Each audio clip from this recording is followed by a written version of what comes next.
1497 July 8. ചരിത്രത്തിന്റെ പുതുവഴി തെളിക്കാൻ ഒരുങ്ങി നിൽക്കുന്ന വാസ്കോഡ ഗാമയുടെ മുന്നിൽ ലിസ്ബൺ തുറമുഖം ആവേശത്താൽ അലയടിച്ചു. ഒരു സാമ്രാജ്യത്തിന്റെ മോഹങ്ങളുമായി 4 മഹാനൗകകൾ സന്നദ്ധമായി.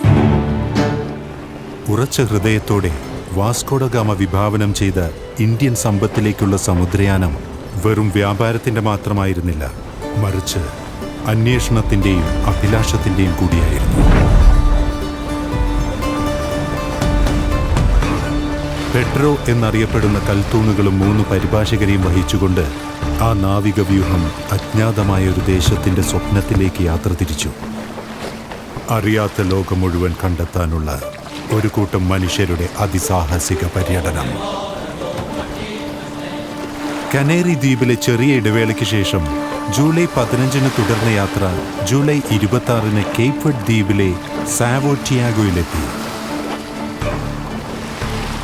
അപകടകരമായ ഗൾഫ് ഓഫ് ഗിനിയയിലെ ജലപാതകൾ ഒഴിവാക്കാനായി ഗാമ ദക്ഷിണ അറ്റ്ലാന്റിക്കിലെ പരിചിതമായ വഴികൾ തിരഞ്ഞെടുത്തു. മാസങ്ങളായി നീളുന്ന അതികഠിനമായ യാത്ര നാവികരെ പട്ടിണിയിലും ഗൃഹാതുരത്വത്തിലും പെടുത്തിയെങ്കിലും ഗാമയുടെ ദൃഢനിശ്ചയം തെല്ലും പതറിയില്ല. നവംബർ 7 കപ്പലുകൾ സാന്റാ ഹെലന ബേയിലെത്തി. പക്ഷേ കേപ്പ് ഓഫ് ഗുഡ് ഹോപ്പ് ഒരു വെല്ലുവിളി തന്നെയായിരുന്നു. ശക്തമായ കാറ്റിൽ പര്യവേഷണം ആഴ്ചകളോളം വൈകി. ഉയരുന്ന തിരമാലകളും കൊടുങ്കാറ്റും നാവികരുടെ നിശ്ചയദാർഢ്യത്തിനു മേലുള്ള പ്രകൃതിയുടെ പരീക്ഷണം തന്നെയായിരുന്നു.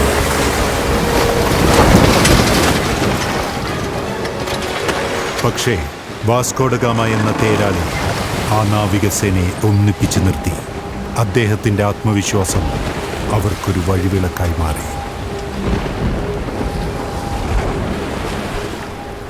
ഒടുവിൽ നവംബർ 22 കേപ്പ് ഓഫ് ഗുഡ് ഹോപ്പിനെ പരാജയപ്പെടുത്തി അവർ ഇന്ത്യ എന്ന സ്വപ്നത്തിലേക്ക് കൂടുതൽ അടുത്തു. നറ്റാലിന്റെ ഹരിത തീരത്തെത്തിയ പര്യവേഷകർ അവർ വന്നിറങ്ങിയ ക്രിസ്തുമസ് ദിനത്തിന്റെ ഓർമ്മയിൽ ആ ദേശത്തെ നാമകരണം ചെയ്തു. ഈ ഇടത്താവളത്തിന്റെ താൽക്കാലിക ആശ്വാസത്തിൽ അവർ നാട്ടുകാരുമായി ക്രയവിക്രയം നടത്തി ആഹാരവും ജലവും കണ്ടെത്തി. ഒരു നിമിഷത്തേക്ക് അവർ കഷ്ടപ്പാടുകളെ മറന്നു. എന്നാൽ ഇനിയും നീളുന്ന യാത്രയ്ക്ക് നാവികരുടെ സ്ഥൈര്യം ആവശ്യമാണെന്നറിയാവുന്ന ഗാമ സമയം പാഴാക്കിയില്ല. 1498 ജനുവരി 11 നറ്റാലിനും മൊസാംബിക്കിനും ഇടയിലുള്ള ചെറുതീരമായ റിയോ ഡി കാബ്രെ അഥവാ കോപ്പർ നദിയിലെത്തി. കണ്ടെത്തലിന്റെയും പുതിയ ദേശത്തിന്മേലുള്ള അവകാശത്തിന്റെയും അടയാളമായി പോർച്ചുഗീസുകാർ അവരുടെ ശിലാസ്തംഭം അവിടെ സ്ഥാപിച്ചു. നാവികരെ വരിഞ്ഞു ചുറ്റുന്ന സ്കർവിയുടെ ഭീകരതയിൽ ദുർബലരായിരുന്നിട്ടും അവർ ലക്ഷ്യം മറക്കാതെ മുന്നോട്ട് നീങ്ങി. ജനുവരി 25 കപ്പലുകൾ ക്യൂലിമീൻ നദിയിലെത്തി. ഈ ഇടവേള ഇനിയുമേറെ ദൂരം മറികടക്കാൻ അവർക്ക് ശക്തി പകർന്നു. ഇന്ത്യൻ മഹാസമുദ്രം കടക്കുക എന്നത് വാസ്കോഡ ഗാമയുടെ നാവിക വിദ്യയുടെ അഗ്നി പരീക്ഷണം തന്നെയായിരുന്നു. അപാരവും അതിശക്തവുമായ ആ സമുദ്രത്തിൽ ഗാമയുടെ ഗതിബോധം അവരെ മുന്നോട്ട് നയിച്ചു. ഭക്ഷണം കുറഞ്ഞു തുടങ്ങിയെങ്കിലും പ്രതീക്ഷ തിരികെ വരാൻ തുടങ്ങി. കാരണം ലക്ഷ്യസ്ഥാനം അടുത്തു തന്നെയെന്ന് അവർ തിരിച്ചറിഞ്ഞു. 1498 ഏപ്രിലിൽ കിഴക്കൻ ആഫ്രിക്കയുടെ തിരക്കേറിയ തുറമുഖ നഗരത്തിലെത്തിയ അവർ വിദഗ്ധരായ വ്യാപാരികളിൽ നിന്നും ഇന്ത്യയുടെ സമ്പൽ സമൃദ്ധിയുടെ കഥകൾ കേട്ടു. ഇന്ത്യൻ മഹാസമുദ്രം അതിജീവിച്ച് ലക്ഷ്യസ്ഥാനത്തേക്ക് അവരെ നയിക്കാൻ മലിന്ത്യയിൽ നിന്നും മിടുക്കനായൊരു നാവികനെയും കണ്ടെത്തി. മാസങ്ങൾ നീണ്ട ക്ലേശകരമായ യാത്രയ്ക്കൊടുവിൽ വാസ്കോഡ ഗാമയുടെ ഇന്ത്യ എന്ന സ്വപ്നം കയ്യെത്തും ദൂരത്തെത്തിയിരിക്കുന്നു.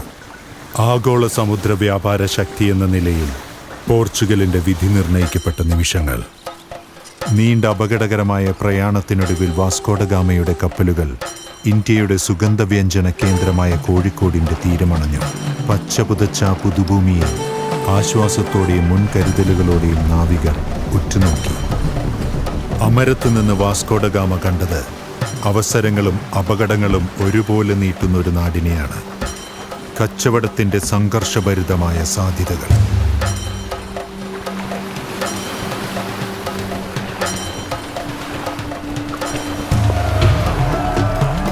കരയിലേക്കിറങ്ങിയ പോർച്ചുഗീസ് നാവികരെ വരവേറ്റത് ഉഗ്രമായ പ്രതിരോധമാണ്. പ്രാദേശിക മലബാർ പ്രമാണികളും അറബ് വ്യാപാരികളും സുഗന്ധവ്യഞ്ജന വ്യാപാരത്തിലെ തങ്ങളുടെ ആധിപത്യത്തിന് ഒരു വെല്ലുവിളിയായാണ് അവരെ കണ്ടത്.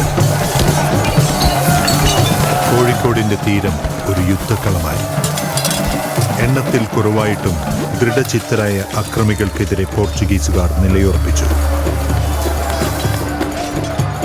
ലാഭകരമായ വ്യാപാരത്തിന്മേലുള്ള തങ്ങളുടെ നിയന്ത്രണം നഷ്ടമാകുമെന്ന് ഭയന്ന അറബികൾ പോർച്ചുഗീസുകാരെ തുരത്താൻ മലബാർ ശക്തി കേന്ദ്രങ്ങളുമായി കൈകോർത്തു.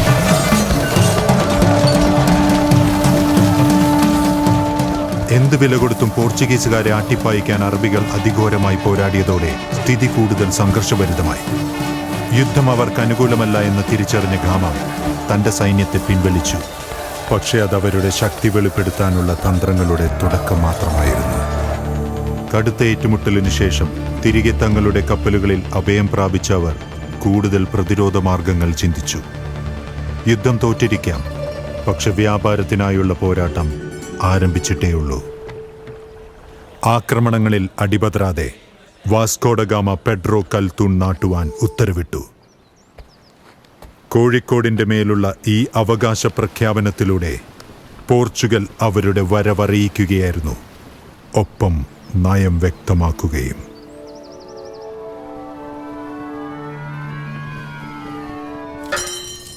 വർദ്ധിച്ചുവരുന്ന പോർച്ചുഗീസ് സ്വാധീനത്തെ തദ്ദേശീയരായ മലബാർ നിവാസികൾ മാറി നിന്ന് വീക്ഷിക്കുന്നുണ്ടായിരുന്നു. അസ്വാരസ്യങ്ങളും അമർത്തിപ്പിടിച്ച ക്രോധവും നിറഞ്ഞ അന്തരീക്ഷം. കോഴിക്കോടിന്റെ ആകാശത്തിൽ പെഡ്രോ കൽത്തൂൺ തലയുയർത്തി നിന്നു. എന്നിട്ടും സുഗന്ധവ്യഞ്ജന വ്യാപാരത്തിന്റെ ആധിപത്യത്തിനായുള്ള പോരാട്ടം അവസാനിച്ചിരുന്നില്ല. ഒടുവിൽ യുദ്ധം അവസാനിച്ചപ്പോൾ അത് പോർച്ചുഗീസുകാരുടെ നിശ്ചയദാർഢ്യത്തിന്റെ അടയാളമായി മാറി. അങ്ങനെ കോഴിക്കോടിന്റെ വിധി നിർണയിക്കുന്ന സുപ്രധാനമായ ഒരു തിരഞ്ഞെടുപ്പ് സാമൂതിരിയുടെ മുന്നിലേക്കെത്തി. ഇതൊരു തുടക്കം മാത്രമാണെന്ന് ഗാമയ്ക്ക് ഉറപ്പുണ്ടായിരുന്നു. പെട്ടെന്ന് മടങ്ങിപ്പോകാൻ വേണ്ടി വന്നതായിരുന്നില്ല അവർ. കാലങ്ങളോളം പോർച്ചുഗലിന്റെ സാന്നിധ്യം ഈ നാട്ടിൽ നിലകൊള്ളും. അരമനയിൽ സാമൂതിരിയുടെ തീരുമാനം അവ്യക്തമായി തുടർന്നു. നവാഗതരെ അക്രമത്തിലൂടെ തുരത്തി ഓടിക്കണോ അതോ കച്ചവടത്തിന്റെ കൂടിയാലോചനകൾക്ക് ക്ഷണിക്കണോ? തന്റെ തീരുമാനം കോഴിക്കോടിന്റെ ഭാവിയെ നിശ്ചയിക്കുമെന്ന് സാമൂതിരിക്ക് അറിയാമായിരുന്നു. തന്റെ മുന്നിലെ സാധ്യതകളെ സാമൂതിരി വിലയിരുത്തി. പോർച്ചുഗീസുകാർ എളുപ്പത്തിൽ പിന്മാറുന്നവരല്ല. എന്നാൽ അക്രമാന്തരീക്ഷം കൊണ്ട് കോഴിക്കോടിനെന്തു ഗുണം? ഏറെ ആലോചനകൾക്ക് ശേഷം സാമൂതിരി തന്റെ തീരുമാനമെടുത്തു. പോർച്ചുഗീസുകാരെ സ്വാഗതം ചെയ്യുക തന്നെ. പക്ഷെ ജാഗ്രതയോടെ. സാമൂതിരി വാസ്കോഡ ഗാമയെ വിളിച്ചു വരുത്തി. തന്റെ കൂട്ടാളികളുമായി വാസ്കോഡ ഗാമ സാമൂതിരിയുടെ കൊട്ടാരത്തിലേക്ക് നടന്നു. കടന്നുപോയ ദിനങ്ങളുടെ ഭാരം പ്രത്യക്ഷമായിരുന്നു. ഒരു പുതിയ ഏടിന് നാന്ദി കുറിക്കാൻ പോർച്ചുഗീസുകാർ കോഴിക്കോടിന്റെ ഹൃദയത്തിലേക്ക് പ്രവേശിച്ചു. സാമൂതിരിയുടെ കൊട്ടാരം പ്രൗഢഗംഭീരമാണ്. ഇത് നയതന്ത്രത്തിന്റെ യഥാർത്ഥ പരീക്ഷണമാണെന്ന് ഇരു കൂട്ടർക്കും നന്നായി അറിയാം. സാമൂതിരി തന്റെ കൈനീട്ടി. പാരമ്പര്യത്തിലും നയതന്ത്രത്തിലും വേരൂന്നിയ ഹസ്തസ്വാഗതം. ചരിത്രത്തിന്റെ വേലിയേറ്റങ്ങളെ മാറ്റിമറിക്കുന്ന ഒരു കൂടിക്കാഴ്ചയുടെ ആരംഭം. കുലീനതയോടെ സാമൂതിരി വാസ്കോഡ ഗാമയെ സ്വാഗതം ചെയ്തു. അജ്ഞാതമായതിനെ അഭിമുഖീകരിക്കുന്ന അധിപന്റെ മനോവിചാരങ്ങളെ മറയ്ക്കുന്ന മുഖഭാവം. ചരിത്രത്തിന്റെ ചുക്കാൻ പിടിക്കുന്നതിന്റെ ഭാരം ഹൃദയത്തിൽ വഹിച്ചുകൊണ്ട് ആ നിമിഷം വാസ്കോഡ ഗാമ നിശ്ചലനായി. അവസരങ്ങളും അനിശ്ചിതത്വവും മൂടിക്കിടന്ന ആ കൂടിക്കാഴ്ചയിലേക്ക് രണ്ട് ലോകങ്ങളെ ഒന്നിപ്പിച്ചുകൊണ്ട് വാസ്കോഡ ഗാമ ചുവടുവച്ചു.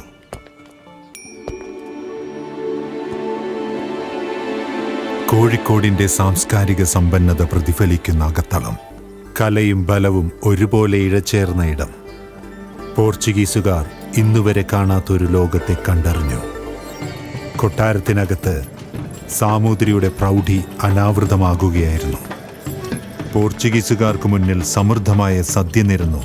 സംഗീതവും നൃത്തവും അന്തരീക്ഷത്തിൽ നിറഞ്ഞു. വിദേശികളുടെ വിജയകരമായ വരവ് അടയാളപ്പെട്ടു.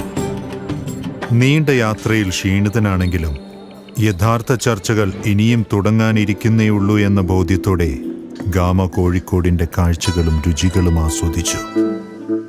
കൊട്ടാര ശോഭയുടെ നടുവിൽ ഇരുവരും ഒരു മേശയുടെ ഇരുവശത്തായിരുന്നു. അപരന്റെ ചിന്തകളെ ആരായാൻ ശ്രമിക്കുന്ന ഇച്ഛാശക്തികളുടെ സംഗമം.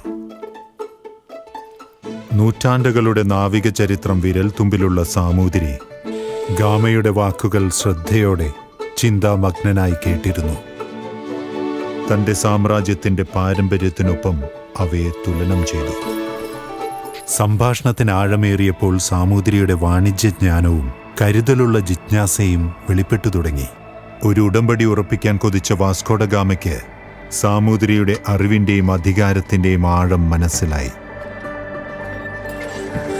അമൂല്യ വസ്തുക്കളുടെ കൈമാറ്റത്തിലൂടെ ഇരു നേതാക്കളും വെറുമൊരു വാണിജ്യ കരാറിനപ്പുറം സാംസ്കാരിക ധാരണ തന്നെയാണ് കണ്ടെത്താൻ ശ്രമിച്ചത്. എങ്കിലും ആത്യന്തികമായ ലക്ഷ്യങ്ങൾ ഇരുവരും മറന്നില്ല.